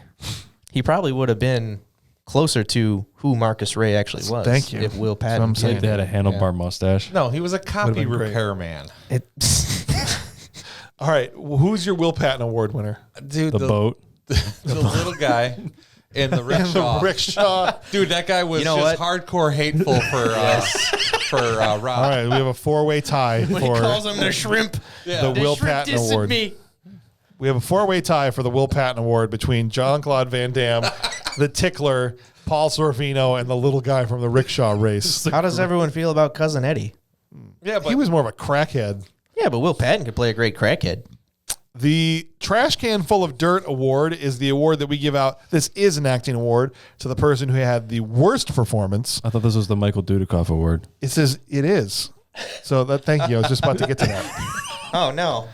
This has been renamed since we did American Ninja, the Michael Dudikoff Trash Can Full of Dirt Award, Man. in honor of the expressionless wonder Michael Dudikoff, whose face didn't change once, just dead plank of wood. He should have played entire- Did you see that movie? Oh, yeah, American Ninja. Do you know what I'm talking about? Yes. I mean, no matter what happened, his face was Pizza just face. He should have nothing. he should have played the Comparable. TX on Pizza Terminator slice 3. face. no. Could have he could have been a great Terminator because he never expressed emotion. Perfect. He would have been actually, Michael Dudikoff could have had a completely different career have. if he played the T-1000. It's true. Get him for Expendables So, 5. who is your Michael Dudikoff Trash Can Full of Dirt Award winner, Clint? man, the boat cop guy. Yeah. Yeah, I just didn't. We'll talk about this in the little things. Okay. I got a little things for that All right. guy. We'll get to that after the awards. Who you got? As an acting award, I just don't know with this movie. I actually My trash can full of dirt yeah. is... The movie. Hold on. My trash can full of dirt is Mak Chi Sin, who is Who's the that? film editor, who literally a trash can full of dirt probably could have edited this movie better than him. So for the first time ever, I also went behind the camera for this award, and I've never done that. I've always done somebody acting, but I gave my Trash Can Full of Dirt to Choi, To Choi Hawk. to the Yeah. director of the movie. It was Choi. He was the reason this movie was bad. Yeah. It wasn't Van Damme or Schneider's fault. Maybe you can put some of it on D'Souza, like not a great script, but he did everything he could to like get in the actor's way and be like, no, don't look at them, look at me. Right. Look at my style as a director as Right. opposed to... So he wins Yeah. it for me 100%. Yeah. You look like you wanted to say something. No, but you say about the script. I don't think that the script is necessarily bad. This could absolutely be into something. Well, that's why I said amazingly maybe interesting. you could put a little bit of it on that, but the director carries the brunt of it in this one. Who's your Trash Can Full of Dirt Award winner, Bob? I would probably agree with you and Ryan on that. Yeah. I just have to say the behind the It's scenes. the filmmakers, right? filmmakers. On this Yeah. one? Yeah. Yeah. It's because everybody is actually really decent in Yeah. And, You know and I you don't can get even more out want of the people. Yeah. right. And I don't even want to like the British general or some of the cops. I don't even want to hang it on them because sometimes that's just a bad dub and it's not even like the original actor's fault. Sure. You know what I mean? Right? But the entire movie is a bad dub. Correct. And that's the other And problem. that's the other thing. Yeah. But the stunt coordinator gets a huge shout out for me. Yeah. Yeah, no, Because the stunts were great. The action and the stunt work was Other than the truck fight, I thought all of the action sequences were really, really good. So, for me, we do our top 3 performers, and this is a personal choice, right? This is who are the 3 performances you enjoyed the most. For me, it was Rob Schneider and JCVD. I enjoyed both of those, even though Rob was not really as funny as I expected him to be. And then Michael Wong, I actually really liked Boat Cop. So, Yeah.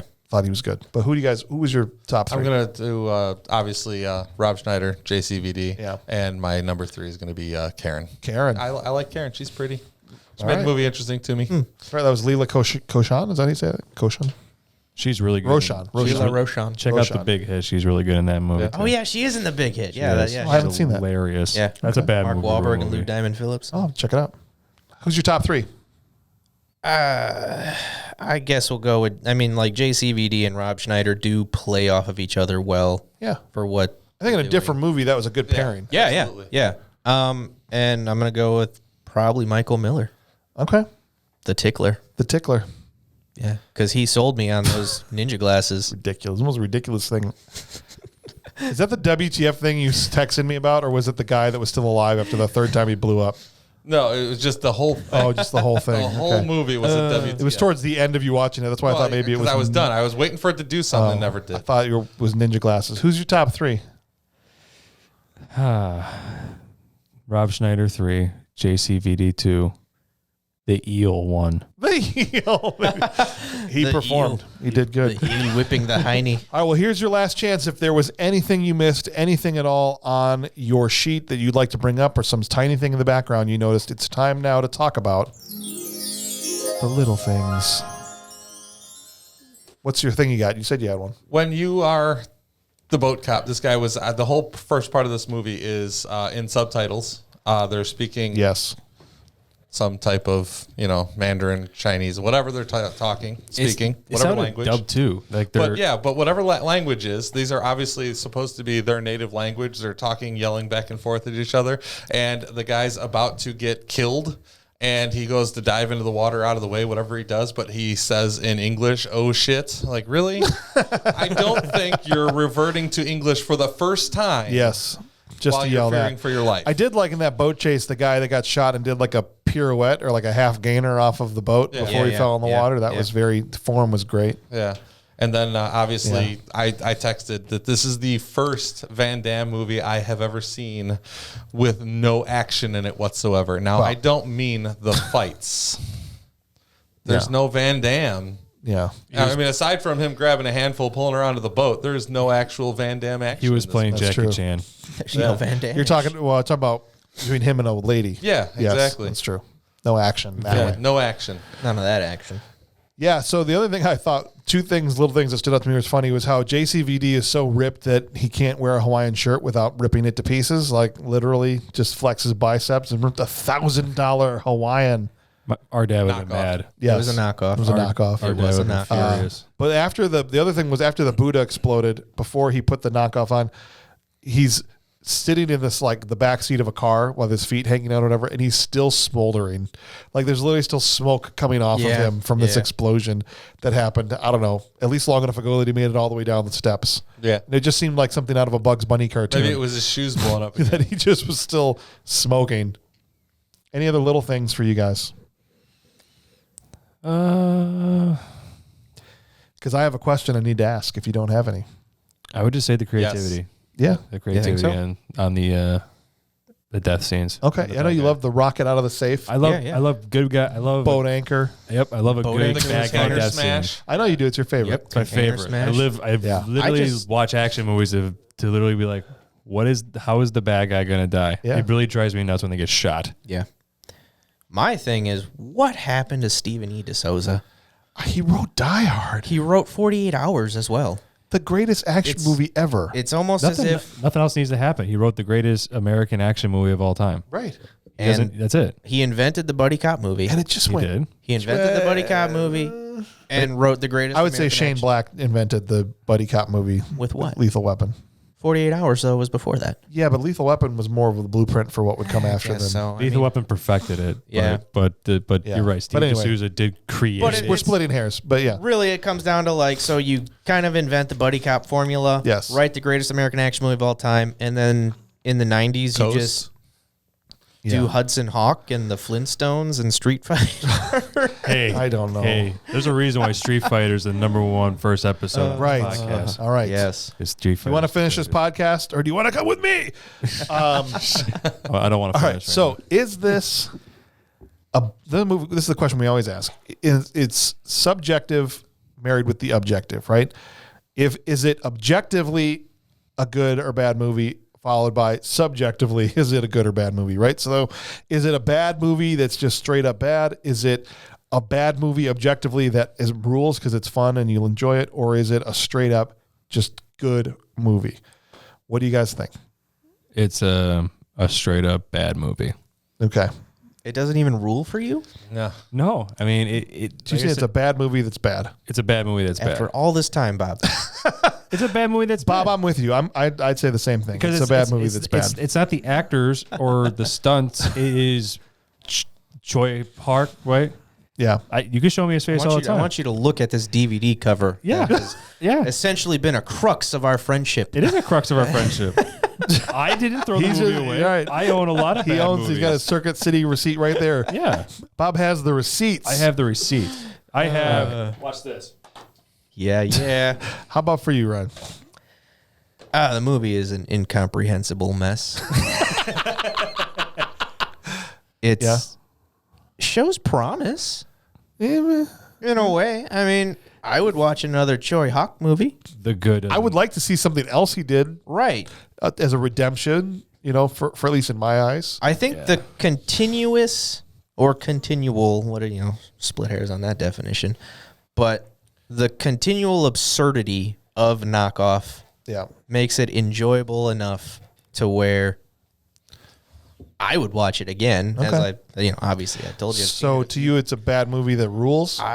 It's an awful movie that by the end of it, when that theme song kicks in by Sparks, and I'm just like, Let's go. it's a knockoff. Sparks saves the movie for you. No, your perception is tilted because you only think that because it's like, oh yeah, we get to talk about this tomorrow. That's the only thing that brought you excitement. This movie is a bad movie that's meh at best. Yes. Highest, it's not quite bad that's bad, it's bad that's meh, because I will never watch this again. We'll likely only ever talk about it in another podcast later when we're talking about how terrible something is, that it's almost as bad as this. Well, you said you would watch it in a group. I would watch this again So, with people. like if we all That's it. ordered- if we Only all to ordered a make bunch of fun pizza. it. Absolutely. So this like is 1 year from now. 1 year from now, we'll order some pizza and we'll all get together and watch it. Oh, sign me up. I would do that in a second with That's the four what of I'm you. saying. Yeah. It's all about the group. I would never go and just watch this movie at home. I am not eating leftovers watching this while my girls are out. I feel like I shouldn't even have to ask this question because it seems so obvious to me, but I got to ask. Arnold would 100% make this movie better, Yes. right? No. no. We can stop Yes, he asking would. the question. No, he wouldn't. No, we're going to prove this point every episode. Of course he would. No, he wouldn't. Why not? How would he have not improved? We Because could let the Arnold collapse Schwarzenegger of this be the film director. was behind the scenes. Thank you. We'll let Arnold Arnold could be have the directed director. it, and it would have been better. Wow. I don't think Arnold's Wow. is capable to direct. You guys suck at this. All he'd have to do is point the camera at people, and it would have been more coherent. Yeah. Giving Arnold a little too much He credit. could have done this as a high school drama exercise. It Listen, would have been better. The failure of this film was behind the scenes. Yes, and Arnold I'm saying, would have made it been better behind by the directing scenes. the movie. Yes. Really. Yes. Really. 100%. By the end of the 90s, he could have directed a movie if he wanted. I'll tell you this. I was 80s just gonna Arnold say- makes this better directing it. I think Arnold is the only of all of the action stars that we talk about. Arnold is the only one to never direct a film. That's what I'm saying. Because he knows he That's can't. And he smart he is. still would have made this movie better because he would have played it safe, right? He would have just shoot the action, You know who shoot the made this people, movie talking. better? Arnold Schwarzenegger. Stallone. Oh, in what world would Stallone make it better, but Arnold would not? No, Stallone directing Arnold Schwarzenegger would have made this movie better. Oh, and then it's top 5 movie of all time. So Greatest- it was directed by So Stallone. you got me there. I would say and Stallone. Arnold and Stallone Yeah, with Van Damme in it. Or Arnold directs and you re-team Schneider and Stallone from Judge Dredd. Oh my God. With Oh my God, Van Damme? I think Schneider. With Van Damme as Tickler? Yeah. Yes, I think if Van Schneider Damme were was Tickler. so much more obnoxious in Dread than in Yes. this. Oh I yeah. love Dread. Oh yeah. I love It was Dredd. great. The movie was great. All right. Absolutely. 100%. But he was way more obnoxious. I feel like I want to put a bow on this episode, but No, how you do you don't. tie a bow on a giant steaming turd? I don't- Can't. you We know, got you 20 can't. more From a minutes to make distance. it. We got 20 more gloves on. minutes to make it to 2 hours. You should just take solace in one of the fresh reviews Just on push the Rotten button. Tomatoes, in which the critic, I don't remember who it was, Yes. notates that the subtle political subtext of the film, and I was almost like, what movie did you watch? Right. It was super subtle. Yeah. You can't say anything was subtle about The this movie. political subtext of the Hong Kong handover That's apparently what was did subtle. it. The fact that they mentioned it, that was subtle. Apparently that did it for this film critic to give it a fresh review on Oh my Rotten gosh. Tomatoes. All right. Look, next week, Narratives. we are looking at, in this case, an intentional comedy, a movie that was trying to be funny on purpose, not like what we usually watch, which is unintentional comedies. We're going to be talking about the Michael Keaton and Joe Piscopo movie, Johnny Dangerously. Such a good movie, and I don't get to be on it. Devastating. It's a good movie. Love that I love that movie. Yep. I have never seen it. You Really? farging assholes. Really? It's a very interesting film. I It's a good will. one. I will It's a watch it. musical. You're gonna love it. I'm gonna love it. So join us next week as we're gonna have Nicole Freer back in the booth for the first time since Jingle All the Way. It'll be her third time in. This one I know is right because she did Fifth Element and Jingle All the Way. Now she's coming back for this I one. don't so. know her well, but I absolutely can't wait to hear her take on this one. Me too. So it'll be an interesting. So thank you guys for joining us all along. And if you listened to an hour and a half podcast about knockoff, We should. Do a I knockoff love you, podcast. is all I have to say. You are my people. If you lasted this long about this movie, all the love in the world out to you. You are one of us. See, you should never be upset about going 2 hours for a movie like this. No, this I would have had to have turned in my podcasting license. I think if I did a 2-hour episode on This we one's need gonna a get cut knockoff. to an hour 21. I'm still trying to figure out Solid. how he cut Mint. cut the Postman to an hour and 11 minutes. I don't know. Very carefully. Really, if you eclipse the runtime, that's when you know you're in trouble. And we're too much. We're too long. Yeah. Well, Ryan, thank you for being here. And Bob Hauser was also with us. And the two of you guys together, I think, is an excellent combo. So as often as I can have the two of you here together, I think that's a good thing. Yeah, absolutely. It's almost like you're best friends or something. God bless it. Yeah. Clint, thank you for joining us also. Why have I known you for so long? I don't know why. We are going to Because be killing people is illegal. we are no doubt going to be tackling another of JCVD's gems at some point. It's inevitable. It's going to Sudden happen. death. And The when we quest. do it, Let's Sudden do the death. quest. when we do it, this is the crew we're bringing back in. The JC, until one day he walks through that door, beat red in the face, and just roundhouse kicks all of us. We're going to line up and do one shot, get all of us. How could you talk about all of my If movies? Van Damme's talent agent is listening, please Send them Oh our my way. God. send him our way. Burlington, Wisconsin. Send them our way. Phone call. I would accept a phone call smash to the face, but I would rather have it in person.